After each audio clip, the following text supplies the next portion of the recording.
চলো আমার দিনটা কিভাবে কাটে সেটাই তোমাদের সাথে শেয়ার করব। এতদিন তো শুধু ঘোরার খাওয়ার এইসবই ভিডিও দিতাম, বাট আমার মনে হলো যে তোমাদেরকেও দেখানো দরকার যে আমি অতটাও অলস নয় যতটা তোমরা ভাবো। না মানে এতটা অলস যে আমার সকাল 4:30টার থেকে অ্যালার্ম বাজে, সেই অ্যালার্ম ঘুমের ঘুরেই আমি বন্ধ করে দিতে পারি, কিন্তু আমি নিজের পায়ে উঠে দাঁড়াতে পারি না। আমি এতটাই নির্লজ্জ যে আমি বেলা 9টায় উঠেও এইরকম কায়দা মারছিল না। মানে বিছানা আমাকে ছাড়তে চাইছিল না, না আমি বিছানাকে ছাড়তে চাইছিলাম না।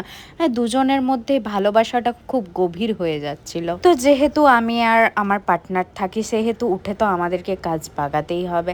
আর কাজের মেয়ে তো আমি রাখিনি, এ কারণ একটা, আমি কোনোদিন উঠি 7টায়, কোনোদিন উঠি 9টায়, কোনোদিন উঠি 10টায়, কোনোদিন 12টা, কোনোদিন 6টা, কোনোদিন 5টা। এবার কাজের মেয়ের টাইম একটাই হবে, অ্যান্ড ও সেই টাইমে আসবে। আমি যদি উঠতে না পারি সে তো চলেই যাবে। আর ঘরে বসে খেয়ে ঘুমিয়ে শরীরটাকে এমন বানিয়ে নিয়েছি যে শরীর আর চলেই না, তাই নিজের কাজ নিজে করতেই পছন্দ করি। এবার বলি আমি 5 মিনিট তোমাদের সাথে কি ভাটাবো, মানে কি জ্ঞান দেবো আমি নিজেও জানি না। তো তোমরা যদি পুরো ভিডিওটা দেখো তাহলে তোমাদের পেশেন্স খুবই ভালো, কারণ আমার মধ্যে এতটা পেশেন্সই নেই যে আমি 5 মিনিট তোমাদের সাথে কি বলবো কি দেব জানি না। যা পারবো তাই বলবো, আর তোমরাও যা পারবে তাই শুনবে। না না, এটা কিন্তু আমার অর্ডার নয়, এটা আমার তোমাদের প্রতি ভালোবাসা। তো নিয়ম মাফিক সকাল সকাল ঘুম থেকে উঠে না, মানে বেলা বেলা ঘুম থেকে উঠে আগেই নিজের শান্তির জায়গাটাকে পরিষ্কার করে নিয়েছিলাম, মানে বিছানাটাকে। তারপর বাড়ির যত আবর্জনা ছিল সব বাইরে ঝাড় দিয়ে ফেলে দিলাম, শুধু নিজেকে বাদ দিয়ে। আগের দিন রাতের কিছু বাসন রয়ে গিয়েছিল, এখানে দেখে হয়তো অনেকেই বলবে যে রাত্রে রান্নাঘর গুছিয়ে বাগিয়ে রাখা উচিত, বাট আমার হয়ে ওঠে না। আমি খাবার পরই দেখি 11টা বেজে গেছে আর শরীর চলে না।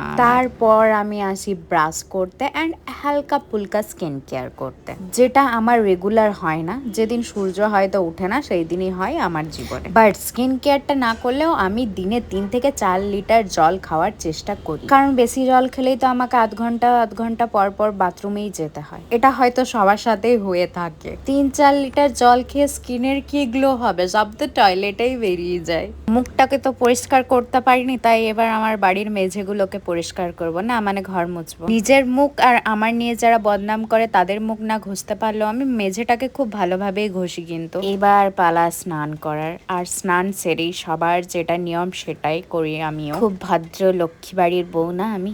এবার তো আমার ড্রেস দেখেই কিছুজন লক্ষ্মী অলক্ষ্মী ভেদাভেদ বুঝে নেবে। আর এখনকার ওয়েদার এতটাই খারাপ, এখন এত রোদ দিচ্ছে, বিকেলে হয়তো জলও হতে পারে, তাই আমি ব্যালকনিতেই আমার জামা প্যান্টগুলো মেলে নিলাম।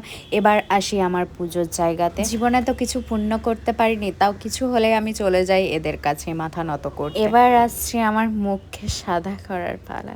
না মানে সাদা করার কিন্তু আমার কোনো ইন্টেনশন নেই।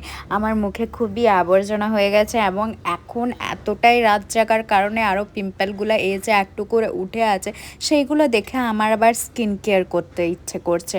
তাছাড়া আমি ডেলি লাইফে কখনোই স্কিন কেয়ার এতটা ভাবে আমি করি না, সিরিয়াসলি। যখন আমার মনে থাকে যে না আমাকে রোদে বেরোতে হবে, সানস্ক্রিন লাগাতে হবে, স্কিন কেয়ার একটু করতে হবে, তখনই জাস্ট করি। চলো এই ফ্ল্যাটের কাজ শেষ, আমি যাব এবার আমাদের ওই ফ্ল্যাট। জীবনে কিছু থাকুক আর না থাকুক, ঘর বাড়ি কিন্তু অনেক রয়ে গেছে, আর এতটাই রয়ে গেছে যে এক জায়গায় স্থায়ী প্রাণী আমি নই। কখনো আসানসোলে থাকি, কখনো এই ফ্ল্যাটে, কখনো ওই ফ্ল্যাটে, কখনো আবার বাবার বাড়িতে বাঁকুড়াতেও থাকি। সবাই আমার পিছু ছেড়ে দিল, এই সূর্যি মামা কিন্তু আমার পিছু ছাড়ছে না, একদম মাথার ওপরেই বসে আছে। ও বলছে ছাতা ভেদ করে আমি তোর সঙ্গে যাব। আমাদের শিল্পতরির কাজ এখনো কমপ্লিট হয়ে ওঠেনি, তাই ওপেনিংও হওয়ার কোনো এখনো নামগন্ধ হয়নি। এখনো দেখতে পাচ্ছ শিল্পতরির ভেতর আবর্জনা ভরেই আছে। তো ওখান থেকে বেরিয়ে আমি চলে এলাম 4th ফ্লোরে। আর বাইরে এতটা পরিমাণ রোদ গরম ছিল যে লিফটে ঢুকেই আগে আমি ফ্যান চালিয়েছি, আর ওই যে ফ্যানের একটু হাওয়া পেয়ে নিজেকে এতটা শান্তি মনে হচ্ছে। আর মনে তো ভেবেই যাচ্ছিলাম যে